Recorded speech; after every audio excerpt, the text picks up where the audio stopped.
السلام علیکم سامعین، 26 ربیع الاخر اور 19 اکتوبر ہے۔ خبر کا عنوان ہے کاشف العلوم چھٹمل پور کے محتمم صاحب داغ مفارقت دے گئے۔ دوسرا عنوان ہے تلنگانہ کے جمعیت علماء ہند کے صدر حافظ پیر شبیر صاحب ہم سے جدا ہو گئے، انا للہ و انا الیہ راجعون۔ چھٹمل پور کے خبر کے لیے وہیں سے مرحوم مولانا محمد ہاشم صاحب کے خلیفہ مجاد اور ادارے کے شیخ الحدیث حضرت مولانا حبیب اللہ قاسمی ہمارے رابطے میں ہیں۔ ادھر دوسری خبر کے لیے آندھرا پردیش کے لیے وہیں سے حافظ و قاری عبدالرحیم مفتاحی صاحب ہمارے رابطے میں ہیں۔ پہلے میں تھوڑا سا مولانا ہاشم صاحب کے بارے میں بتلا دوں اور آخر میں ایک مضمون بھی پیش کروں حافظ مولانا ہاشم صاحب کے بارے میں۔ یہ مضمون جناب فتح محمد ندوی صاحب کا تفصیلی مضمون ہے اور یہ مضمون ہمیں مظاہر علوم کے شعبہ تجوید کے استاد جناب قاری مسعود صاحب مظاہری فلاحی نے ارسال کیا ہے۔ پہلے آپ سن لیں کہ مولانا محمد ہاشم جو کاشف العلوم چھٹمل پور کے محتمم ہیں، آج صبح تقریباً 7:30 بجے ان کا انتقال ہو گیا ہے۔ مرحوم کی عمر 85-86 سال بتائی جا رہی ہے۔ وہ 2012 میں کاشف العلوم کے محتمم بنے تھے۔ ویسے ان کی جو خدمات ہیں ادارے میں تقریباً نصف صدی پر محیط ہیں۔ 50, 55, 60 سال انہوں نے خدمات انجام دی ہیں۔ آپ مرحوم کی جو تدفین ہے مولانا ہاشم صاحب کی، ہاشم صاحب کی تدفین آج ہی کاشف العلوم کے پاس قبرستان میں 4 بجے ہوگی۔ نماز جنازہ مدرسے میں ہوگی اور وہیں پاس میں واقع قبرستان میں تدفین ہوگی۔ مولانا ہاشم صاحب بیت و سلوک کے لحاظ سے خانقاہ رائے پور سے وابستہ تھے اور حافظ عبدالستار نانکوی رحمۃ اللہ علیہ کے خلیفہ مجاز تھے اور علماء خانپور، علماء دیوبند سے بہت زیادہ عقیدت محبت رکھتے تھے۔ آپ خود بھی قاسمی تھے اور جب وہ مدرسے میں پہلے پڑھاتے تھے تو ترجمہ قرآن کریم پڑھانے میں خاص شغف رکھتے تھے، خاص محنت کرتے تھے اور وہ ان کا بہت زیادہ مقبول تھا۔ مولانا ہاشم صاحب کے 5 بیٹے ہیں اور آپ کی 2 بیٹیاں ہیں۔ یہ معلومات ہمیں وہیں سے شیخ الحدیث حضرت مولانا حبیب اللہ قاسمی نے دی ہے۔ دوسرے اس سلسلے میں یہ بات بھی میں تھوڑا عرض کر دوں کہ دینی ادارہ ہے جامعہ اشرف العلوم رشید گنگو، وہاں ماشاءاللہ مفتی حذیفہ مکی اور ادارے کے نائب محتم قاری عبید الرحمن کی رہنمائی میں ایصال ثواب کی مجلس چل رہی ہے۔ یہ آپ تصاویر دیکھ سکتے ہیں، بچے کلام پاک پڑھ رہے ہیں اور مرحوم کو ایصال ثواب کیا گیا ہے۔ اور اس نامہ نگار کی مولانا ہاشم صاحب سے کئی ملاقاتیں ہیں۔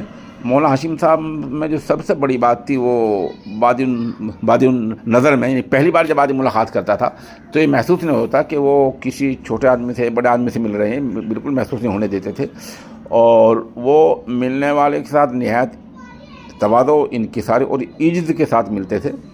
حتیٰ کہ ایک مرتبہ وہاں کرناٹک سے ایک مہمان گئے اور میں خود بھی ان کے ساتھ تھا، مولانا جمشید صاحب ندوی تھے، تو خود بیچاروں نے ایک چھوٹی گاڑی میں بیٹھ کر پورے ادارے میں گھمایا۔ وہاں 12ویں تک کا کالج ہے، پورا مدرسہ ہے، خود پورے مدرسے میں گھمایا اور اس سے اندازہ ہوتا ہے کہ آپ کس قدر جو ہے مہمان نواز تھے۔ بہرحال مولانا ہاشم صاحب داغ مفارقت دے گئے ہیں اور ہمارے بیچ سے چلے گئے ہیں۔ آپ دعا کریں کہ اللہ تعالیٰ نعم البدل عطا فرمائیں۔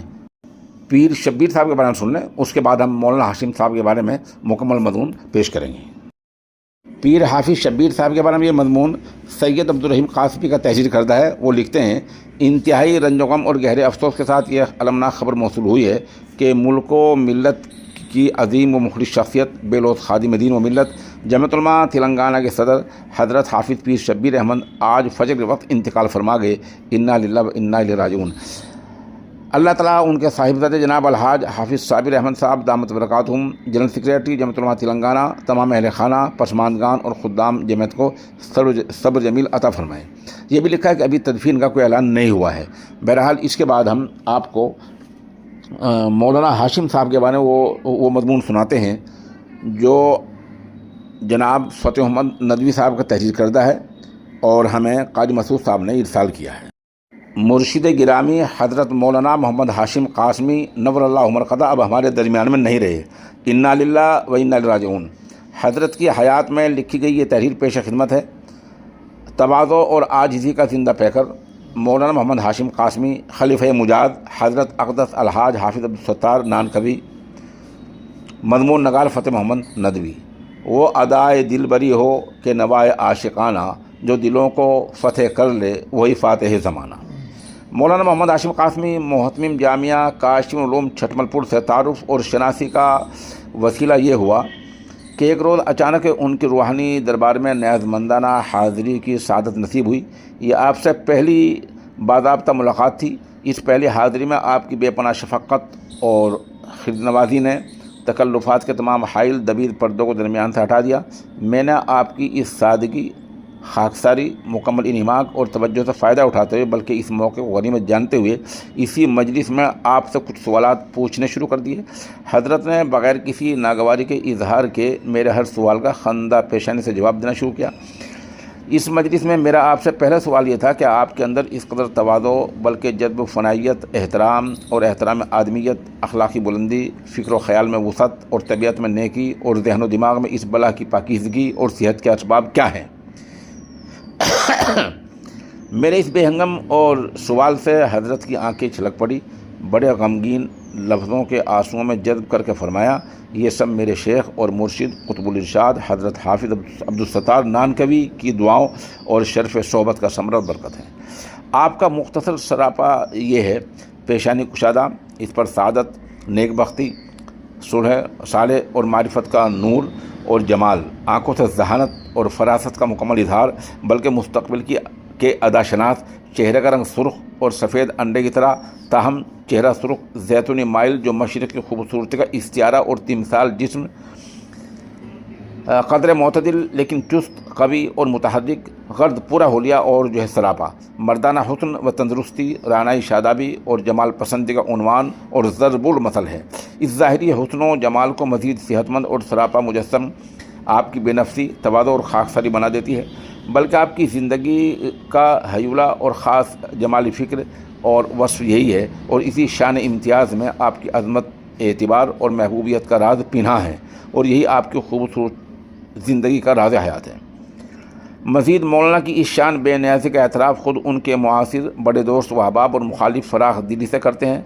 ख़ुद मौलाना की ये अदाए दिलबरी और दिलनवाज़ी बल्कि शान कलंदरी और आली ज़रफ़ी है कि आप भी अपने मुआसिरीन छोटे और बड़ों के कमालात का एतराफ़ जिस आली ज़रफ़ी और वसीउल क़ल्बी से करते और सराहते हैं, बल्कि कभी उनके एतराफ़ में बोखुल सा काम नहीं लेते। शायद आप इसकी मिसाल इस ज़माने में नादिर ही देखने को मिलेगी। आपकी तबीयत में बला की सलाह पसंदी और तहम्मुल है, नफ़रत की हवा का झोंका आपके पास से होकर भी नहीं गुज़रा। जब आप दोस्त और दुश्मन के फ़र्क को अच्छी तरह जानते और महसूस करते हैं, लेकिन फिर भी आप अपनी ज़ात से इख्तिलाफ और इंतशार को बढ़ने और फैलने का मौका नहीं देते। मौलाना मोहम्मद हाशिम ने सन 88 हिजरी 31 में दारुल देवबंद से फरागत के बाद खित्ते दो आबा की इल्मी, रूहानी और कुदरती सरसब्ज़ व शादाबी और हुस्न रानाई में अपनी शान इनफरादियत में मशहूर सरज़मीन सहारनपुर से शिमाल की जानिब कोहे शिवाली की हम आगोश कस्बा छटमलपुर में वाक़ जामिया इस्लामिया काशिफुल उलूम में तदरीस के पेशे से वाबस्ता हो गए। ताहम आपने ज़ाहिरी उलूम से सैराबी और सरचश्मी हासिल करने के बाद अपने बातिन के तज़किया और इस्लाह के लिए दर्स तरीक़त व हुसूल मारिफत का सबक अपने अहद की अजीम रूहानी और इरफ़ानी शख्सियत बल्कि आरिफ़ों के चांद कुतुबुल इरशाद शाह अब्दुल क़ादिर रैपुरी के अजल खलीफा अलहाज हाफिज़ अब्दुल सत्तार नानकवी से लिया। तज़किया नफ्स और रूहानी असरार व रमूज़ और ज़हन रूह की अखलाक़ी सेहत के बाद आपको हज़रत नानकवी ने अपना मुजाद बैत होने की सनद अता की। इस रूहानी इनकलाब के साथ इल्म व अमल की तमाम वादियाँ सर करने के बाद इस्लाह व तरबियत के मैदान में अपने फ़ैज़ और तजर्बों को मुतअद्दी करने के लिए, दूसरों तक पहुँचाने के लिए आप तिश्ने कामानी मारिफत को अपने इबादत खाने से अक़्ल व शऊर और हिदायत की शराब मारिफत से भरे हुए जाम पिलाने लगे। हज़रत नानकवी की चौखट से फैज़ हासिल करने के बाद आपने तालीम व तरबियत, इस्लाह व इरशाद की बज़्म, इल्म व इरफ़ान, उन्हीं खतूत और तजर्बों की रोशनी और रहनुमाई मसीहा आपकी इस रूहानी दरबार में सालिकीन को जो रूहानी तरबियत अता की जाती है, उसमें हज़रत का किरदार और तरीक़ाकार इतना अहम और गैर मामूली है कि उसकी नज़ीर क़र्न अव्वल के हीरों के सिवा कहीं दिखाई नहीं देती। बहरहाल आगे चंद सत्रों के बाद आप लिखते हैं, इन नाजुक हालात में हज़रत ने उनको अपना मुजाद बैत बना लिया। आप अब किसी को हिम्मत ना हुई कि उनको बुरी नज़र से देख ले। हज़रत फरमाते हैं कि हमने कुछ ऐसे लोगों को भी अपना मुजाद बनाया है जिनके बारे में हमें मालूम है कि वो 1% भी इसके अहल नहीं, लेकिन हमने उनको ये ज़िम्मेदारी देकर उनकी इस्लाह की तरफ कदम बढ़ाया है कि उन्हें इस ज़िम्मेदारी का एहसास होगा और वो बहुत से गलत और नाजायज़ कामों से रुक जाएंगे। चंद सत्रों के बाद मौलाना फ़तेह मोहम्मद साहब नदवी रकम तराज हैं कि मौलाना मोहम्मद हाशिम तकरीबन 50 साल से हिंदुस्तान की अजीम दीनी, इल्मी और रूहानी दानिशगाह जामिया इस्लामिया काशिफुल उलूम छटमलपुर की बागबानी और आबियारी मसरूफ़ अमल है। इस तवील मुद्दत में आप एक बाकमाल और बाफ़ैज़ उस्ताद की हैसियत से खिदमत अंजाम देते रहे। यूँ ही ये सआदत भी आपके हिस्से में आई कि इस अजीम इदारे की मसनद एहतमाम पर तकरीबन 10-12 साल से निहायती खुश उसलूबी से इस मनसबे की ज़िम्मेदारियों को अदा कर रहे हैं। एक फ़ाल और ज़ैरक मुंतज़िम की हैसियत से आपकी ज़हीन और ज़माना शनास निगाहें जरीद आलम पर इस इदारे की नेक नामी और तरक्की का ज़रिया साबित हो रही हैं। उसके बाद लिखते हैं, इंतज़ामी उमूर के हवाले से आप किसी भी मसले को हसास और संगीन नहीं होने देते, बल्कि हर मसले का हल अपनी तेज़ तबा, ज़हीन आँखों, मुस्कुराते हुए चेहरे और कमाल शफ़क़त से हल कर देते हैं। मौलाना फ़तेह मोहम्मद साहब चंद सत्रों के बाद रकम तराज हैं। हर शख्स में अपने किरदार और हुस्न अमल के हवाले से मक़नातीसियत और कशिश होती है। आपकी कशिश और महबूबियत का राज आपकी शख्सियत की कुशादा ज़हनी, ज़िंदा दिली, मोहब्बत, शराफत, तवाज़ो, सादगी और खाकसारी के पेकर में शामिल है। मज़मून मुकम्मल हो गया है। इस हादसा फाजिया पर जामिया अशरफुल रशीद गंगो के मोहतमिम हज़रत मौलाना मुफ्ती खालिद सैफुल्लाह कासमी और इस तरह दारुल देवबंद के उस्ताद मौलाना क़ारी मोहम्मद यूसुफ़ साहब कासमी दामत बरकातुहुम और देवबंद से क़ारी मोहम्मद यूनुस साहब और इसी तरह दूसरे अहले इल्म हज़रात ने ताज़ियत का इजहार किया है।